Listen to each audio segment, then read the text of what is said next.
What's up, guys? In today's video, we're going to be talking bed bugs.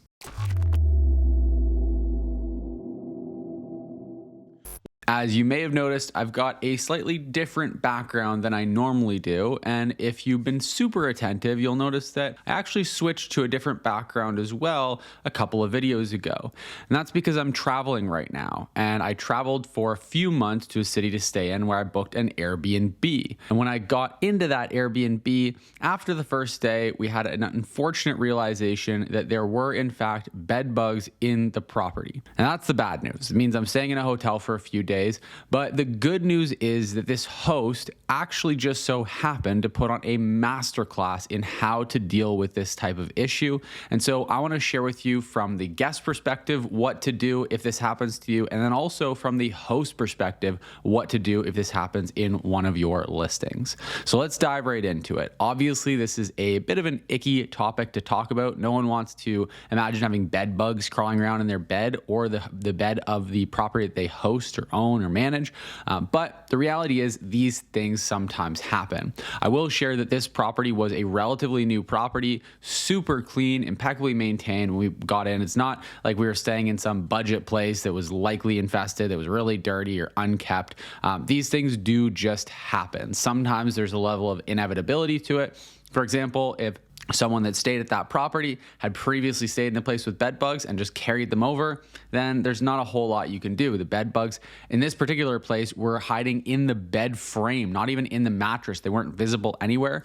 And so there's a few things that you'll want to do to prevent this from happening as a host. And that comes down to just looking at and inspecting your sheets and your mattress protector, these things. What you'll notice is that anytime that there are bed bugs, you'll see small signs, little wee spots of blood or little black spots. I don't actually know enough about bed bugs to know what this is from exactly. This is just from a few quick moments of Googling to figure out how to find bed bugs and figure out if you have them. But now good to know as a host to be aware of that and have your cleaning team check for that kind of thing. And if they do find something like that, to inspect further to find bed bugs. They're not all that hard to find once you start looking for them. Once you start looking for them, they're a little wee red bug and they're pretty easy to see and to spot. Now, what you can then do as a guest side, we're going to start there and then I'm going to dive over to what to do as a host and share with you what this host did that in my opinion was just a masterclass on how to deal with this issue effectively. As a guest, you'll want to reach out to your host first and foremost, and then you'll want to reach out to Airbnb. Get things resolved with your host first, let them know about the issue,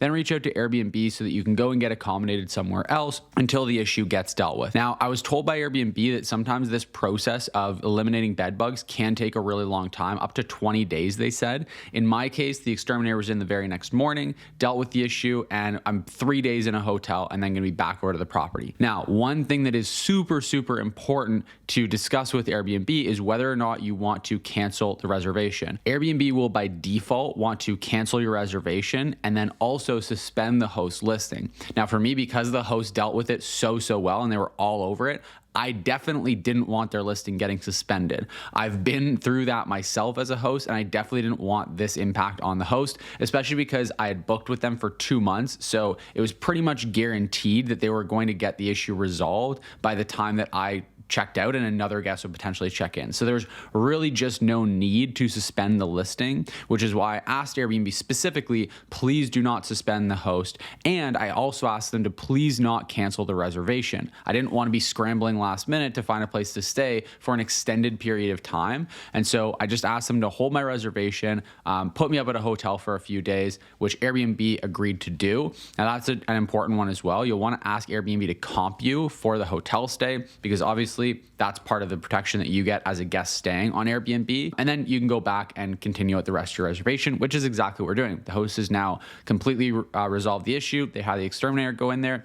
The exterminator has verified that everything is resolved. There's no bed bugs. They took care of everything for us. And now we're going back in and just going to enjoy the rest of our stay in the place that we booked, in the location we wanted, everything we wanted. We were very particular about picking that place. So I'm happy to say that we get to go back there. Now, let's jump into how you can deal with it effectively as a host. And I want to walk through what this host did because honestly, there's not a real thing that they did wrong here. In fact, I think they went above and beyond what you could reasonably expect a host to do.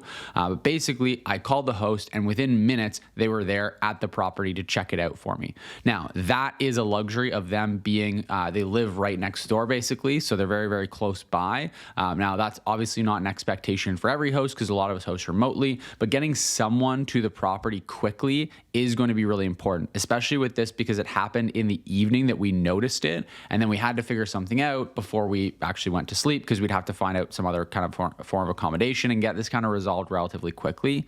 So getting someone over to the property, whether it's your cleaner, your handyman, someone you have boots on the ground, quickly is going to be really, really important. Not only does it help just expedite things and make it nice and efficient for the guest staying there, but it also reassures the guest, I can say from experience, that you actually care about the issue and that you are on top of it. So that was the first thing. The host came over, didn't, interrogate me or like question me or blame me or anything, was just like very concerned, wanted to check it out, took a look at it himself, and then took some photos. And immediately he basically said, hey, I'm going to go and contact Airbnb. You can take care of anything, like contact Airbnb on your end, take care of what you need to. I'm going to go and contact Airbnb and I'm going to start working on this and I'll keep you posted. And so he immediately went, called Airbnb, got on the phone with them, got on the phone with an exterminator company, sent them the pictures, got them to verify that yes, indeed, these were bed bugs, got them scheduled for the very next morning. So when the host came back to me about an hour later, he had already spoken to Airbnb, already confirmed that whatever was needed to get me reaccommodated and refunded for any nights I wouldn't be staying there would be taken care of. He had already called the extermination company, already booked them for 10 a.m. the next morning, already gotten an estimated timeline from them of when I'd be able to be back in the property. All of that was sorted out. So again, that all happened within about an hour. Now, obviously for me, this was the actual hosts themselves, but for any of you that are managing properties or have a larger portfolio, you want to make sure that your portfolio manager, the person that you have kind of triaging these types of issues, is well equipped to deal with this issue and effectively problem solve. That's one of the most important character traits that I look for in a portfolio manager, is that critical thinking and problem solving ability. Because once you find someone that can do that effectively and take care of a situation like this in a very similar way to that this host did, that is when you really get to be hands off on your portfolio and you're no longer sucked into that day to day. Guys, just want to take a quick break here to say that for those of you watching who want to build cash flow and long-term wealth by purchasing Airbnbs and short-term rental properties, there's a link in the description right down below for a free training that'll walk you through my exact strategy for investing successfully in Airbnbs. Now, if you're not ready to actually buy properties and you want to get started managing other people's properties on Airbnb the same way I got started and build a full-time income managing other people's properties, there's actually another free training linked in the description down below as well that'll be a really great fit for you. So whether you want to invest in short-term rental properties and actually build amazing cash flow and long-term wealth by acquiring the assets, buying the properties themselves, or you're looking to earn a full-time income managing other people's properties on Airbnb, we've got some awesome trainings that are linked in the description down below that'll definitely help you out. When you sign up for the trainings, we're also going to send you a few other tools and resources completely for free just to help you get started. Again, the links to sign up are in the description down below, and both trainings and all the tools are completely free. So make sure to register for the trainings, links in the description down below. Now, from there, the host went, again, an extra mile, and we had to obviously pack up all of our stuff that we had just unpacked, take it out with us. And so this host generously offered to help us putting everything that we wanted into his fridge next door to safekeep it until we got back. He also offered to store anything that we didn't necessarily need over the next 3 days, but needed to get out of the house because the process for extermination, we didn't want things just sitting in there while they like heated the house out and sprayed out any chemicals, that kind of thing. So he generously offered as well to just hold that stuff inside of his garage or inside of his house, whatever was needed, just so that we didn't have to like lug it all over to the hotel with us. So that was super helpful. And then went an even step further and offered to just drive us over to the hotel we'd be staying at so we wouldn't have to deal with ordering an Uber and that kind of thing. So again, just really, really helpful throughout all of that process, making sure that everything went really, really smoothly with getting us out of there and getting the issue resolved. Then from there, the host communicated with us over the next couple of days to let us know how things were going, sent update pictures, sent updates from the extermination company saying, hey, they did a full inspection of the place. We they determined that there was only bed bugs in the one bed. It hadn't moved anywhere else to like couches or other furniture or anything like that. So that's obviously reassuring, just from like eliminating an ick factor for us as the guests staying there. He then went overboard with the extermination company and did not one, not two, but 3 rounds of different kind of types of remedies for the situation, just to be absolutely positively sure that the issue was completely resolved and that the bed bugs wouldn't come back. There's basically 3 different levels of extermination that you can do, and he went all out, got all 3 levels done, and then went an even step further and just threw away all the sheets, all the pillowcases, all the comforters, the duvets in the property, bought all new ones, and has them there ready for us, like everything all cleaned, all made up, done up, ready for us to go. So again, just getting rid of some of that like kind of ick factor involved with the whole situation. So again, I think this is really above and beyond. He said himself, like, the extermination company didn't say that he needed to do any of that, didn't say they need to do all 3 rounds, didn't say that he needed to throw everything out. I personally, if I were hosting the place, I would throw that stuff out, just because, again, for the guests, it is a bit of an ick factor. And the last thing you want is that by some chance there actually is a bed bug just kind of hiding in, or an egg or something hiding in one of those things, and then you have the issue come up all over again. So I actually think it is just a good call to do that in a situation like this. Although expensive, it obviously is just necessary to resolve and remedy the situation. So did that, communicated with us really, really effectively, and updated us so we weren't just kind of left in the dark and left in limbo, and then made sure everything is ready for us to get back there later this afternoon. So again, I think that was a real masterclass from the hosting perspective.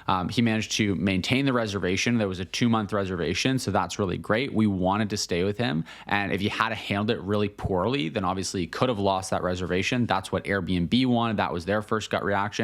But just because of how incredibly well he handled it, there was no question in my mind that I wanted to keep staying at this property if we could, after the issue was resolved. So we managed to achieve that just by being a really good, solid host. And I'm going to absolutely be leaving this host a 5-star review, obviously pending the next couple of months, nothing crazy happening. Going to be leaving this host a really, really good review. And just because, again, I really believe that as hosts, we should be measured not on any incidents that happen that are outside of our control, but on how we deal with it, which is fully within our control. And that's why I always tell people that it's not these different challenges or these different problems that arise that are going to get you bad ratings. It's your inability to deal with them the right way. For example, an air conditioner breaking, there's just nothing you can do about that, assuming that it is a freak thing. Assuming you don't have like a 20-year-old, 30-year-old, 40-year-old AC unit that's on like its last legs, and you can't possibly expect it to keep going, and you're just trying to be cheap and keep it running. Sure, you could do something to prevent that. But things happen in this industry. You have air conditioners that break, you have different things that break, things that don't work. The dishwasher stops working, the fridge stops working. These different things happen, and it's unfortunate, but a lot of the time it doesn't actually lead to bad reviews from guests, because guests are relatively understanding human beings that are rational and understand these kind of things can happen to anyone for the most part. But what they do lead to bad reviews for is if you don't handle them effectively. If you just leave it, you don't communicate with the guests about what's going on, you don't keep them in the loop, you don't jump into action and actually try to resolve the issue right away, you drag your feet with it. That's what leads to bad reviews. And so as hosts, we need to make sure that we have the right systems and processes and teams in place so that we can get on top of this stuff and communicate effectively with our guests. So that's my experience. I hope this is helpful and valuable to you, and I think it can be applied the same kind of philosophy to a whole bunch of different issues that might come up when you're hosting. So let me know in the comment section down below if you have any thoughts, questions, anything you want to share. If you like this video, found it valuable, or if you just want to help me out and help grow this channel, get these videos in front of more people, then make sure you hit that like button. It takes half a second, so just hit that like button down below the video. If you're new here and you haven't yet subscribed to the channel, make sure you hit the subscribe button as well so you can stay up to date with the 2 new videos we post every single week here on the channel. With all that being said, thanks so much for watching this video, and I'll see you in the next one.